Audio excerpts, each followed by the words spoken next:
बिस्मिल्लाहिर्रहमानिर्रहीम। मैं हूं इस्माइल कासिम और आप देख रहे हैं हर फेराज और या मकबूल जान के साथ।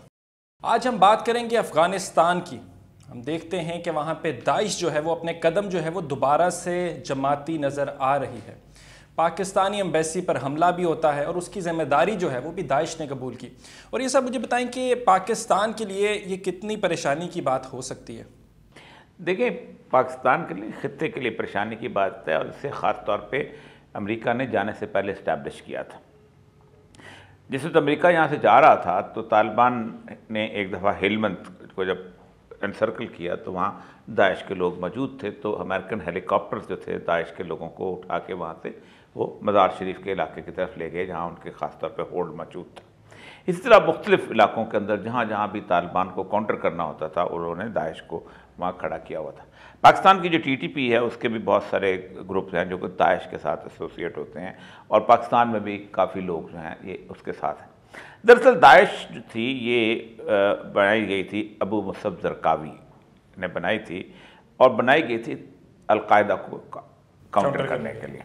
अबू मुसब ज़रकावी का इख्तिलाफ हुआ उसके साथ जब उसामा बिन लादेन के साथ, तो उसके बेसिक इशू ये था कि यहाँ चूँकि इराक़ के अंदर आ गए हैं तो इराक़ में हमारे ख़िलाफ़ शिया जो हैं वो अमेरिकन के साथ मिल गए हैं, तो हम सबसे पहले हमें शियों के साथ लड़ना चाहिए और बाद में किसी और के साथ लड़ेंगे। जिस पर उसामा ने कहा था कि नहीं, हमारा अगर ये हदफ हो गया तो फिर हम अमेरिका जैसे दुश्मन जो है उसको हम नहीं लड़ सकेंगे। तो अबू मुसब ज़रकावी जो था वो मारा गया। तो उसके कुछ फॉलोअर्स थे जिनमें से एक उमर अल-बगदादी था, फिर अबू बकर अल-बगदादी था। उमर अल-बगदादी जो था वो पहला उसका जो था सरबराह था। दाइश तो वैसे बेसिकली नाम है उनका, बेसिकली अमारात इस्लामिया इराक़ था, इराक़ व शाम, वो ये उनका था। तो उन्होंने वहाँ पर देर ज़ूर के इलाके में बाकी जगह पे उन्होंने दाइश को इस्टेब्लिश किया और ख़ास तौर पे जब मूसल उन्होंने फ़तह किया है तो मूसल में 200 टैंक मौजूद थे उस वक़्त अमेरिकन फोर्सेस के। तो वो टैंक जो थे वो वहाँ छोड़ गए। टैंक ऐसी चीज़ है जो कि क्लाशनकोव से बचने के लिए टैंक से बेहतर क्या चीज़ होती है। तो उनके हाथ आ गए तो लगता यही था कि उनको ख़ास तौर पे तोहफे में दिए गए थे वो टैंक। तो उन्होंने मूसल के साथ फिर फलूजा ये इलाका, जब जो इलाका जो सुन्नी इलाका था ख़ास तौर पे कब्ज़ा किया तो उन्होंने वहीं अपना झंडा लहरा दिया। अबू अल-बगदादी साहब ने ख़ास तौर पे ऐलान किया कि मैं खलीफा हूँ और हम वहाँ पर अपनी करेंसी भी नाफज करते हैं। उसका एक बुनियादी मकसद ये था कि पूरी दुनिया के अंदर जहाँ जहाँ भी कोई बंदा जो है जहाद के साथ रखता वो सुनेगा कि बन गई है तो वो चलता चलाएगा। 1200 लोग जो थे वो तुर्की से आए, कोई बेल्जियम से आया, कोई इंग्लैंड से आया, कोई बाकी जगहों से आया, वो सारे के सारे वहाँ पहुँचना शुरू हुए और फिर दाइश जो है उसका होल्ड जो है वह स्ट्रॉन्ग होता चला गया। 2013 की बात है। तकरीबन उनको कुछ कुएँ थे जो उनके ख़ास उनके ऊपर छोड़ दिए गए और आप अंदाज़ा करें कि 4 से 5 बिलियन डॉलर का तेल जो था वो स्मगल करते थे। और तेल ख़रीदने वाले जो थे कुर्द भी थे, तेल ख़रीदने वाले ईरान भी थे, जो जितने स्मगलर वर्ग थे वो सारे ज़्यादा सस्ता तेल मिलता था वो बेचते थे। तो उन्होंने काफ़ी हद तक कोई तकरीबन आधा इराक़ और आधा जो है वो शाम जो था उस पर कब्ज़ा कर लिया और वहाँ पर रहे। फिर वहाँ पर जब ये दाइश इस्टेब्लिश होने लगी तो वहाँ पर लड़ाई शुरू हो गई उनकी, रूस और उसकी अमेरिका की, और लड़ाई शुरू हुई बशार अल-असद पे। अमेरिका चाहता था कि बशार अल-असद को रिप्लेस कर दे, वहाँ कुछ उसकी गवर्नमेंट आ जाए। वहाँ जबहत अन-नुसरा के लोग थे, जैश उल-अदल के लोग थे, ये सारे वहाँ लड़ रहे थे और दाइश जो थी उसकी अपना एक ठिकाना बना हुआ था। और वहाँ पर जो आम आदमी था उनको एक तरफ से बशार अल-असद वाले मारते थे, दूसरी तरफ से दाइश वाले मारते थे। और फिर दाइश ने जिस तरह का एक सख्ती किस्म का जो रवैया रखा हुआ था वो ख़ास तौर पे जस्ट टू शो कि इस्लाम जो है वो बुनियादी तौर पर बड़ा ज़ालिम किस्म की चीज़ है। यही वजह है कि कल जब दाइश ने इसको कबूल किया तो लोगों ने जो प्रोपेगेंडा के तौर पे एक पुरानी वीडियो जारी की थी जिसमें औरतों को मार रहे हैं खड़ा करके, तो फिर तालिबान ने बाकायदा उसका इनकार किया और तालिबान की ऑफिशियल स्टेटमेंट की दाइश के फ़लाँ बंदा जो था फ़लाँ कारी उसकी ये हरकत है, हमारी नहीं थी और उस वक़्त दाइश के नाम से थी, आज हमें बदनाम किया जा रहा है। तो अमेरिका जो था ये बुनियादी तौर पर दाइश को छोड़ के गया था। यहाँ पर ये जो कुनर का इलाका है, ये पख्तिया का जो इलाका है, यहाँ पर भी दाइश मजबूत थी और टीटीपी भी मजबूत थी और इनको रखा इसलिए गया था कि जब यहाँ से जाएंगे तो फिर इसके तालिबान के ख़िलाफ़ हम इनको लड़ाएंगे। शुरू में आपको याद होगा कि बिल्कुल शुरू में जब काबुल पे इन्होंने टेक ओवर किया अफगानिस्तान में तो सबसे पहले दाइशियों के मुकाबले बाद धमाके शुरू हुए थे, कभी यहाँ कभी वहाँ तक जा रही हैं। अब धमाका ऐसी चीज़ है कि जिसको आप ज़ाहिर बात है इतनी आसानी से उस पर काबू पा नहीं सकते। ये और फिर अफ़गानिस्तान जैसा इलाका कि जिसका कोई गांव ऐसा नहीं जहाँ असले का ज़ख़ीरा मौजूद ना हो, कोई हर बंदे ने अपने रबत असला रखा हुआ था, हर जगह लड़ाई होती रही है, हर जगह डिपो मौजूद थे, हर जगह डंप मौजूद हैं, हर जगह लैंड माइन्स मौजूद हैं। पूरे का पूरा अफ़गानिस्तान जो है part of all that weapons. और 40 ईयर से मुझे याद अच्छी तरह जब पहली दफ़ा मैं अफ़गानिस्तान गया हूँ 80s के अंदर, तो अफ़गानिस्तान में कोई ऐसी जगह नहीं थी, कोई ऐसा इलाका नहीं था जहाँ के अमेरिकन असले के गोदाम मौजूद ना हो। स्टिंगर मिसाइल से लेके छोटे छोटे मिसाइल और रॉकेट लॉन्चर्स और ये तो बड़े आम से आगाज़ ही वहाँ से ज़्यादा हो गया था। तो असल मसला ये है कि ये वहाँ पर ये हुआ, उसमें पाकिस्तान जो है उनके साथ अफ़गानिस्तान ने पहले दिन कहा था कि हमारे साथ आप मिल के तालिबान के साथ आप जो है हम आपको डील करवा देते हैं, आप तालिबान को मेन स्ट्रीम में अपने ले आओ सियासत के अंदर।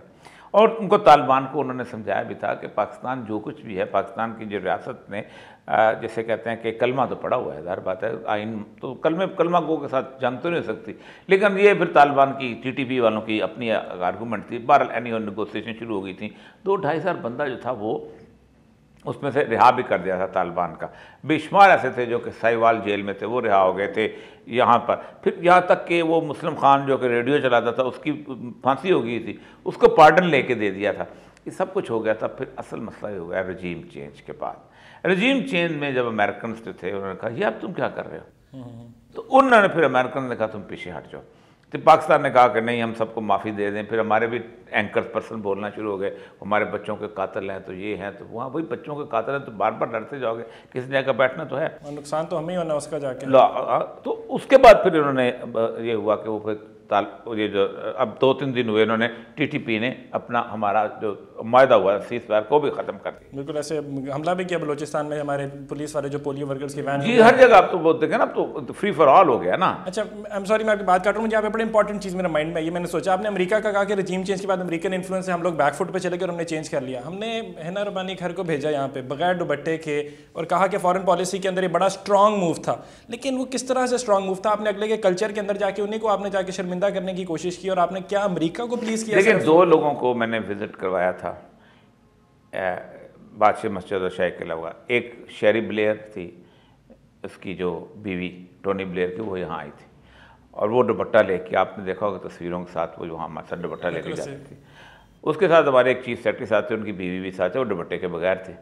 तो मुझे वो उसने बड़ी खामोशी से कान में पूछा कि मैं तुम लोगों की औरतें जो घूम रही हैं उनसे ज़्यादा मुसलमान नहीं हूँ कि मैं मस्जिद में दुपट्टा लेकर। फिर हेली क्लिंटन थी, आपने देखा होगा जितनी भी तस्वीरें हैं तो दुपट्टे के साथ थी, कि उनको पता था कि मस्जिद के अंदर दुपट्टे का एहतराम। लेकिन तालिबान तो समझते हैं ना कि अल्लाह का दीन हर जगह है, उनकी हर जगह। आप देखें वहाँ पर अमेरिकन वर्ल्ड बैंक की टीमें आती हैं दुपट्टा लेके बैठते हैं, वहाँ पर इंटरनेशनल जितने भी एंकर्स आते हैं वो दुपट्टा लेके बैठते हैं। आपको थोड़ी सी हया करनी चाहिए, थोड़ी सी शर्म होनी चाहिए कि आप कमाल करते हैं। आप वो फिर ऊपर से तस्वीरें चलाते हैं, जहाज़ से उतरते हैं। यही वजह है कि मुल्ला सबसे मोस्ट इन्फ्लुएंशियल पर्सन जिससे मिल सकती थी वो मुल्ला याकूब था, मुल्ला उमर का बेटा, क्योंकि अमीरुल मोमिनीन तो मिलते नहीं हैं, मौलाना हिब्बतुल्लाह नहीं मिलते किससे। वो अपने लोगों से भी बड़ी खामोशी से उन्होंने खास तौर पर सिक्योरिटी के लिए उनको इरादा रखा हुआ कि नहीं बिल्कुल नहीं मिलना। तो मुल्ला और उसने तो इनकार कर दिया। आपका क्या आपके विजिट का क्या हो गया?